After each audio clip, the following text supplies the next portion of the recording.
the other problem is you've got cases of these things appearing in the Pacific. You've got you've got cases where in the Pacific, interestingly enough, where these things are attacking both Japanese and Allied craft. And if that's the case, well, the Germans are not going to attack their ally if it's German. And in Europe, you've got the same thing. So I think you have to hold open the possibility that you're looking at some other player on the field, be it. And I think a key thing to note there is attacking craft. That's one of the only few instances or cases I've ever heard where craft were actually attacked. Mm-hmm. They're always very peaceful, and I don't know specifically if this is just the pilot shooting at them and they just, didn't fire back, but I do believe, and somebody can fact check this, I do believe one or two pilots might have died trying to fight a potential Foo fighter. But that is an interesting thing to note, because most encounters, there's no shooting back from any type of craft. All of our objects and projectiles seem to bounce and do no harm to the vehicles. Extraterrestrial, crypto-terrestrial, whatever you want to call it, exactly. Besides whoever's behind the Nazi version of this. I just don't. My other problem with people that want to write all of this off to Nazi technology or human technology is that there are too many of these incidents. And as far as I can tell, Richard, the problem with the human version of this technology is it is extremely expensive and very difficult to engineer. So if we are going to just on a cost analysis basis alone attempt to explain all of this as human technology, we'd be bankrupt. I just don't see it as a possibility. It's just too much. That'll give us an opportunity to talk about some of the secret spending on what is going on with our mutual friend Catherine Austin Fitz, who's gotten into it. But thank you for that answer. By the way, the problem of the sheer quantity of these UFO reports, that's also been used to argue against the extraterrestrial hypothesis for basically the same reason. People say there's thousands of these reports every year. Do we honestly think that this is going to be aliens from another planet surveilling us and checking us out in this mass? And that is a problem when you think about it that way. However you look at it, it seems to me there's a massive infrastructure that is behind this, and that's a heck of a thing to contemplate. Look, So that's a key thing he points out there is, there seems to be most likely, it would stand to reason there would have to be some sort of pretty massive infrastructure, whether this is all some sort of covert program or, the off-world, hypothesis. But, so what are some of your thoughts just from that takeaway? Well, yeah, no, I felt the same thing. I really like just how practical it is to look at the money and look at how would something like this practically get done. So there perhaps, and here's the thing that starts to come into question here is, so with these Foo Fighters, who was it connected to? Were there humans understanding of what they were, or connected to where the Foo Fighters came from? And, because as we're starting to see, when we're talking about a lot of this stuff, I even had to look up what crypto-terrestrial was. And really, the only thing that came up was the interdimensional hypothesis. Like Bigfoot. And so, well, yes, and the, I don't know that this is crypto-terrestrial. But when it gives me interdimensional hypothesis, it's saying, is an idea of advanced ufologists such as Jacques Vallée, that says unidentified flying objects and related events involve visitations from other realities or dimensions. And so that kind of gets into something that maybe in another episode we can touch base on, which is the concept of hyperdimensional beings. The fact that Imperial College London is putting people in extended state DMT so they can connect with these creatures that everyone is saying on DMT they're having encounters with, these highly intelligent, insectoid, sometimes crystalline, light-bodied, disembodied intelligences that are vastly more intelligent than we are. And they're not just godly and benevolent. Sometimes they're tricksters, sometimes they're actually malevolent, and sometimes they're just annoyed at your presence. So these are just other dimensions of what are we talking about here? And I think there's something about that must get into what I was saying with Sir John D, tapping into interdimensional stuff. But without going there, I actually want to stay on the more practical side and start getting into the black budget stuff. Where did the secret space program, if there was such a thing, really get its funding? Is that what Catherine Austin Fitts found when there was like $20 trillion missing from the Pentagon? Like, whoops, where does that go? Yeah. How do you describe $20 trillion going missing? And how did that get described? These are all questions that we could answer. It doesn't have to be answered right now, but I want to get into that so the audience understands.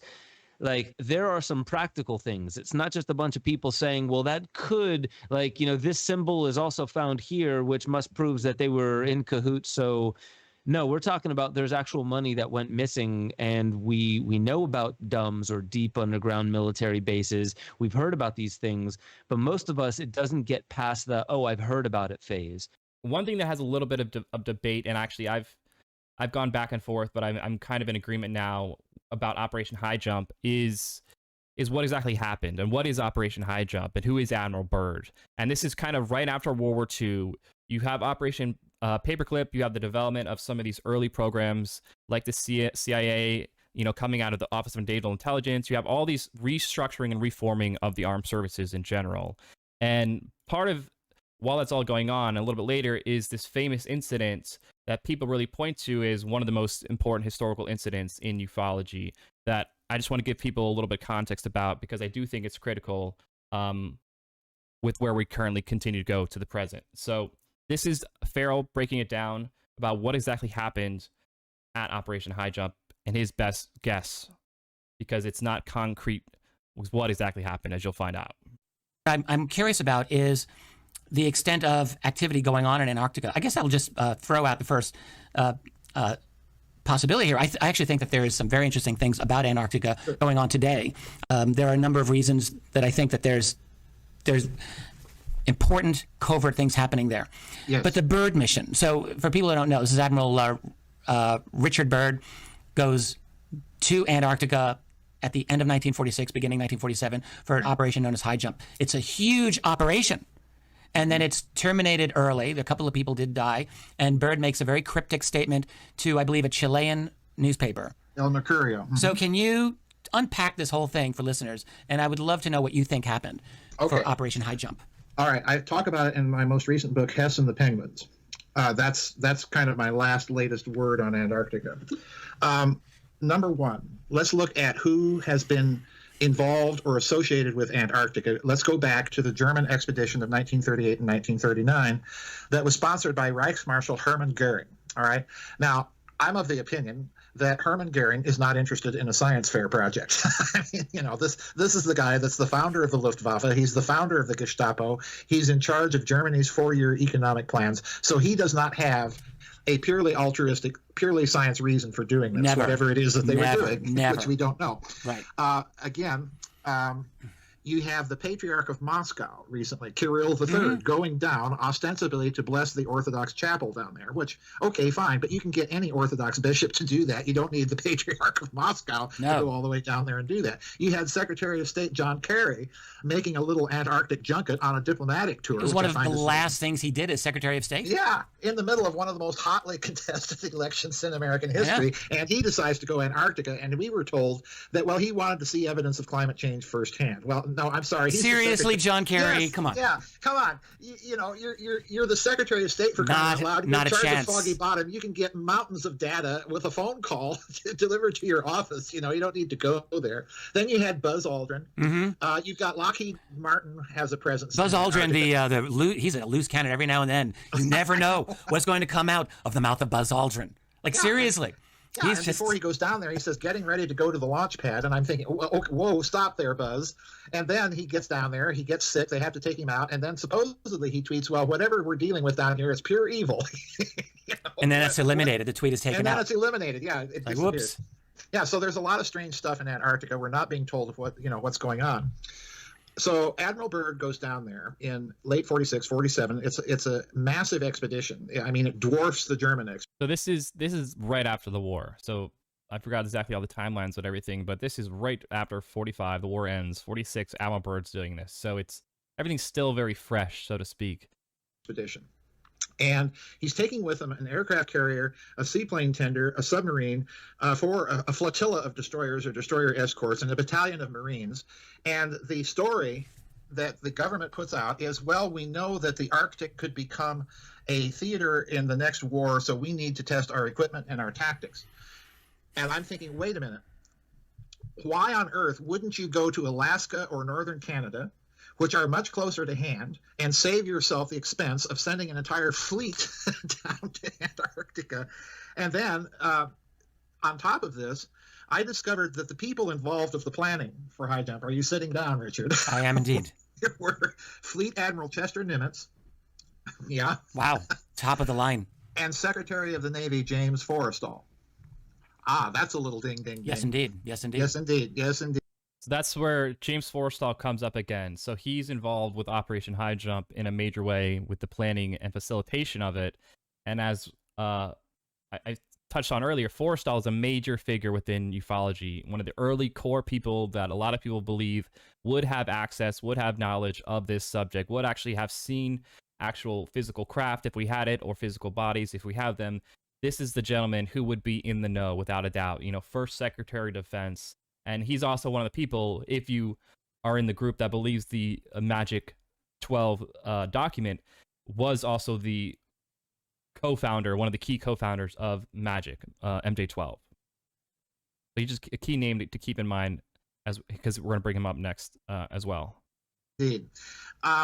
So he goes down there, and then this expedition is outfitted, supposedly, to stay there for 8 months. And he calls it off after 8 weeks. He hightails it back. He gives a statement to El Mercurio that the United States is going to have to prepare to defend itself against enemy fighters that can fly from pole to pole at tremendous velocity or something like this. And that's all we hear about it. And then, pardon me, Byrd appears on the CBS show for a half-an-hour stint, writes a big article for National Geographic, and that's all we hear of Highjump. Now, the Nazi UFO people have always been saying that he really went down there to take out the secret Nazi UFO research base in Antarctica. Mm-hmm. And got his butt handed to him. And had his, lost. Yes, exactly. Yeah. And folks, I'm sorry. Number one, the stories, as I said earlier, of Hanabu and Vril and these Nazi field propulsion flying saucers are put out after the war by a group of neo-Nazis in Vienna and Munich. That story is simply hogwash.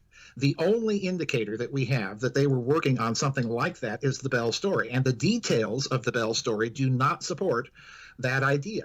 Because number one, the Bell is not maneuverable. Number two, it kills the people that it comes into close contact with. And number three, let us not forget, it has to have an entire power plant in the locality. That's right. To provide direct current electricity for this dang thing. So what they're basically maintaining is we would have to have a facility like that down there in order for there to be a secret Nazi UFO base in Antarctica to kick Admiral Byrd's butt out of Antarctica. So no, I don't believe these stories. Now, and by the way, if Byrd had suffered a military defeat, he would have lost way more than. I mean, there are a couple of people who died. It wasn't like this huge catastrophe. No, it was not. It was not. It was a plane that went down. At some point, the crewmen were left out, and they couldn't find their location, and so on and so forth. They froze to death.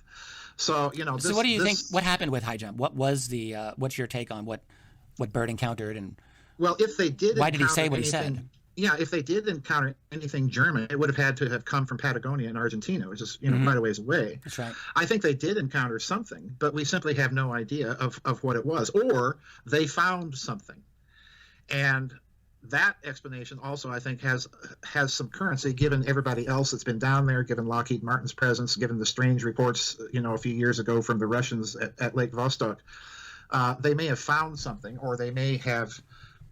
This was a photogrammetry mission to fly over the continent and take pictures and map it, just like the German expedition. So they may have found something there. So that's the key. So that's kind of the key rundown of what happened with Operation Highjump. Obviously, this massive operation. They come back way earlier than they're supposed to. A few people have died. There's this very strange statement made to a Chilean newspaper by Admiral Byrd.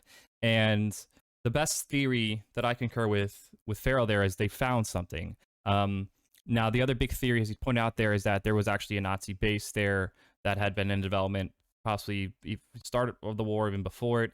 But that's harder to prove and doesn't have as much credence.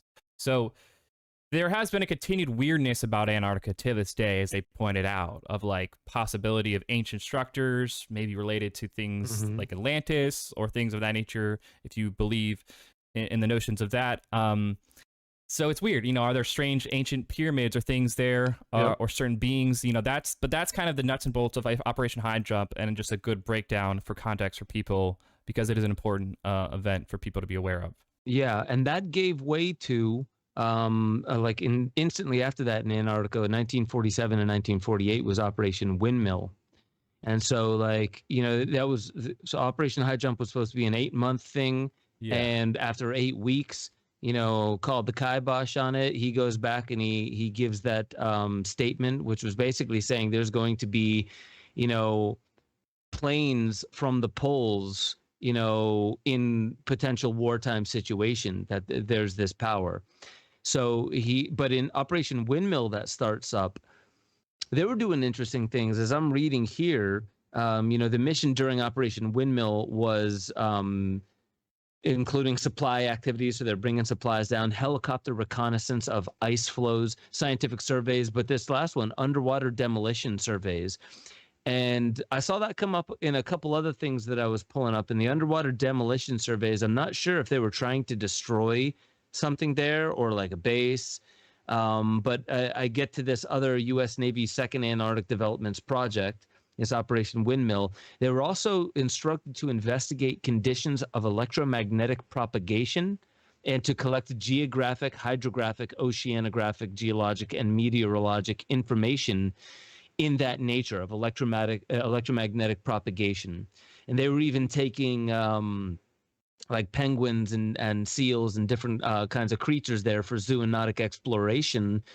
Potentially, by what some of this I believe that I've picked up on, is in the same way we take ice core samples, or you can cut a tree down and you can see in its rings a story about the past. They were looking to do the same things with, since there's not much in the forms of like plant life there, the actual creatures there, they were taking and trying to figure out something about the electromagnetic properties around the pole. So that's just stuff that I just pulled up here. And there was another one, so there was Operation Windmill. And let's see if I can get back to it. But then there was another one right afterwards. Yeah. And Farrell does mention that. He says, they have a couple operations right after, and there's not like some major event and tragedy that happens. So it makes you kind of lean towards specifically when they went and where they went. Maybe they encountered something. And why would this serious admiral even make that statement initially to the Chilean newspaper? Because then he doesn't say as much, and maybe he was told to shut up type thing. But why would you even... so it's weird, and it's just important context. Here's exactly what he said. Here's exactly what he said to the paper. Admiral Richard E. Byrd warned today that the United States should adopt measures of protection against the possibility of an invasion of the country by hostile planes coming from the polar regions. The admiral explained that he was not trying to scare anyone, but the cruel reality is that in case of a new war, the United States could be attacked by planes flying over one or both poles. So, that's an interesting, so this is, Admiral Byrd, not just some crackpot, Well, it's weird, and it's weird he uses the term planes versus like UFO or flying saucer. Right. So like, is there a landing strip? We would see that with satellites and all that kind of stuff. So, so this is another important one that's a part of ufology history that's critical.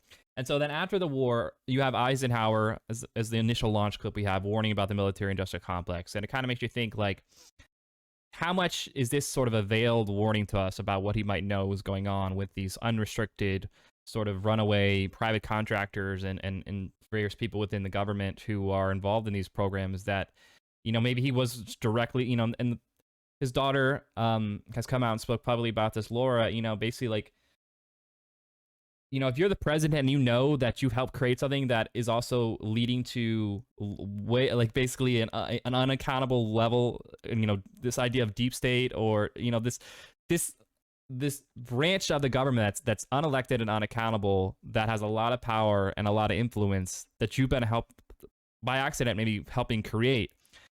It kind of seems like he was sort of in a way warning us, but also in a way maybe burdened and felt a little bit of regret, and so it's interesting, but essentially, what is also a major thing that I think is just critical to put on people's radar, and once again, look at the evidence, decide for yourself, is the fact that did Eisenhower actually have a meeting with a UFO that landed on Holloman Air Force Base in 1955?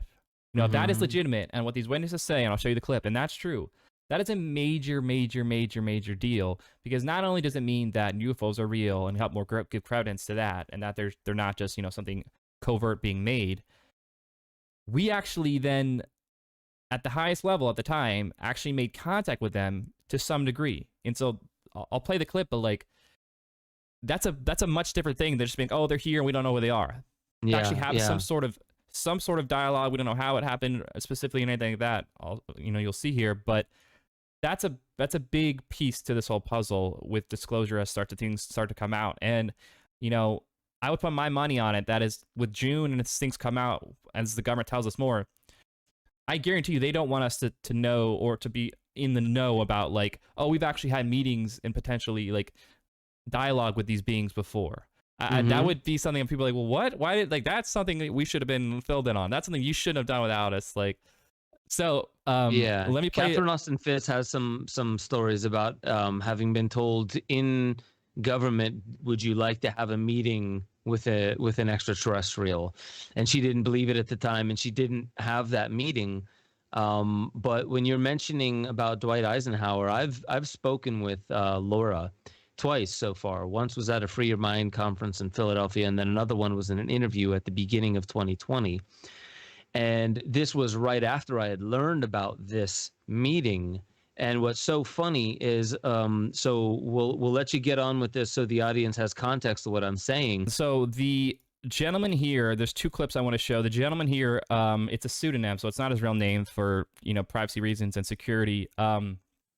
Kirkland. He was a Air Force medic at Holloman Air Force Base in 1955 when this whole alleged Air Force One landing and everything occurs. So I'll let this kind of just like speak for itself, but it's pretty convincing once you hear these two testimonies.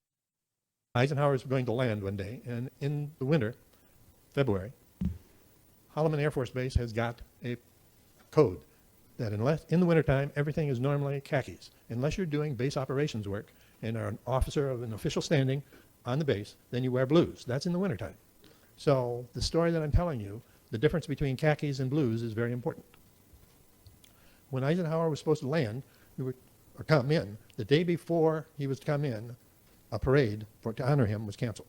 The President of the United States is entitled to full military honors at any base that he lands on, and that means a parade. Dr. Reiner asked me if I wanted to go to the parade, and I said no. He said, okay, you're working. Well, the work schedule of Eisenhower didn't show up. The parade didn't show up. So I just went to work like normal. And when I went there was a nurse who worked there that said, Kirkland, where's Dorsey? Dorsey Moore was the airman in charge of our little group. He wasn't an officer, he was an airman. And I said, I don't. And just then Dorothea Thorenson, who was our clerk typist, said, I saw him take his wife down to the commissary. He'll be back in about 15 or 20 minutes. I just kept quiet after that, When Dorsey came in about 15 minutes later, he said, Kirkland, did you see what's out at on the flight line? I said, what is it? He says, it's a disc, hovering disc. I'm thinking disc that you can throw, 12 inches maybe, wooden with a steel rim. The only thing that I knew that hovered other than that was a helicopter and the Navy's hovercraft. And I'm saying, oh, I said, what's it made of? He says, metal, like polished aluminum, polished steel. He said, metal. I said, how big is it? He said, 20 to 30 feet. I said, no, I haven't seen it. He said, you want to see it? I said, yes. I said, I'd like to see it. He said, go out to the front of the hospital, he says, and look down at the flight line. He said, you'll see it. I said, with my luck, I said, I would go out there and it wouldn't be there. He said, I wouldn't say that. He says, I took my wife to the commissary. It was there 30 minutes later when I left. I said, well, I'll ask. In a base where there's war conditions, regardless of where you're on 24/7. And if you leave your assigned spot, that's against the law, military law. So I asked the nurse who had asked the doctor if I could go out to the front and see it. She looked at the doctor, and the doctor said no, so I didn't go. 9 o'clock, go for coffee.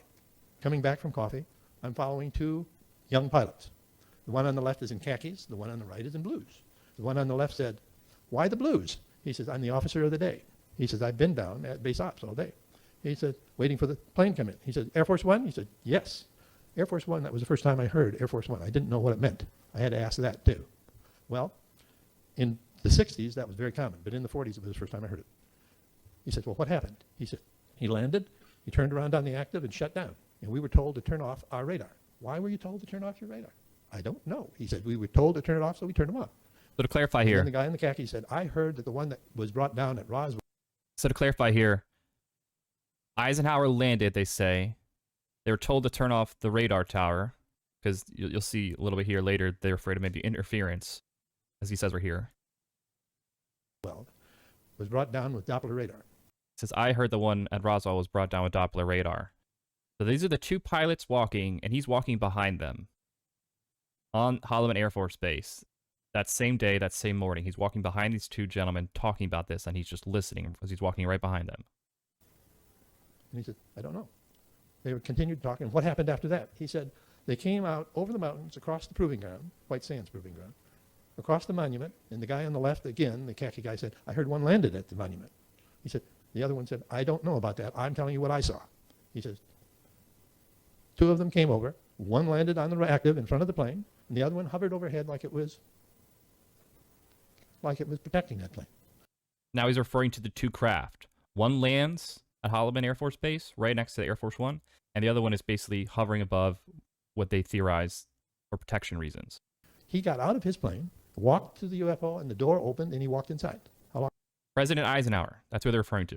Got out of his plane, walked to the UFO, and they opened the door, and he got in. It's a huge statement. That's a really big deal if this is true, but this is just, you guys got to believe the witnesses here, and I think these people did really work there, and all that forensic evidence to back up what they're saying is true. So, but this is just, we really got to take the word of the witnesses. How long was he in there? About 40 or 45 minutes. Could you see? Were they grays? He says, I couldn't see. I didn't have Eisenhower's in there almost 45 minutes. binoculars. Who had the binoculars? The tower. Could they see? No, they didn't have the angle. This is all going on while I'm walking behind them, probably no more from here to the lobby area. And as they were doing this, one of them said, did you see, the one on the left again, did you see the autopsy film? And the one on the right said, yes. Do you think it's real? I don't know. So it was available in 55. And the autopsy film they're referring to there is the extraterrestrial autopsy film that people debate is it real or not, but of an actual extraterrestrial having an autopsy performed on it. There's a famous film footage of that. He said, does electronic waves, radio waves go through plastic? He said, why do you ask that? He said, because I think there's a radar unit in the nose of that airplane. And I'm saying, who are you talking about? I said, are you pilots? So now he confronts them and says, who are you talking about? To these two guys talking in front of him. And they shut up, turned around so I couldn't read their names, and walked on. And then they shut up because they realize he's listening to them and walk away. Then the next clip is a daughter of an electrician who was working right outside the Air Force Base as this craft is actually descending and landing. So I started up with my back to the sun. Actually, no, that's correct. A safety measure. Okay, so this is her father, who was an electrician working that day outside of Holloman Air Force Base. Which also put my back to the runway where we thought his Connie was. Connie was a nickname for the big constellation the president flew. As I started up, some of the guys reminded me not to gawk, and I heard them laugh. A few minutes later, I heard some shouting, and some guys tarring a hangar roof nearby started to run, pointing out to the runways. Then I heard our truck start up, and some of the crew jumped in with one or two running after it. And they were pointing out to the flight line, and so I decided to turn around on the pole to see what the ruckus was about, and I could not believe what I saw. There was this pie tin-like thing coming at me about 150 feet away. I thought it was remote controlled or... So this picture, and I need to confirm and validate, but I do believe this is a picture she provided. But don't quote me on that. But I do believe this is her father on the electric pole as the incident, somebody taking a picture as it's occurring, and this is Holloman Air Force Base behind it. But if not, then this is a good, dramatic, example of what it would look like. But I'm pretty sure this is a legitimate photo from her that was taken that day. Like thing coming at me about 150 feet away. I thought it was remote controlled or something. 25 to 30 feet across, and I started down the pole as fast as I could go. I was up about 40 feet, and I threw my climbing rope out gave it slack, and only touched the spike on each side of the pole 3 or 4 times on each side in before I got to the bottom. While I was running towards the big hangar, I looked back and it had stopped and was just sitting there. Well, when we all got back to the shop and we had a good lap, one of the guys who saw me come down said he got down that hole faster than a fireman. So as you kids were growing up and we had the family gatherings, you used to ask to tell me about the time I became a fireman. You know, I always wondered why we did not use that thing during Vietnam and so forth. And over the years I realized if we had technology like that, it would have saved lots of lives. But I gradually realized that it had something to do with Ike being there that day. And it wasn't ours. There was an unwritten rule at Holloman: you didn't talk about what you saw, and after that day, it was seldom mentioned at the shop. Make sure you all head over to benjosephstewart.com, become a member. You'll have access to the growing library of deeper dives where I talk about all the stuff that I really can't talk about on YouTube. Make sure you get involved in the Discord chat. That's where a lot of the conversation is happening, talking about new theories, being able to interweave into the greater conversation that is how we awaken infinity. That's our highest potential. And I just want to remind you, you are the most powerful technology ever known to creation. Wield it like an artist with a conscience.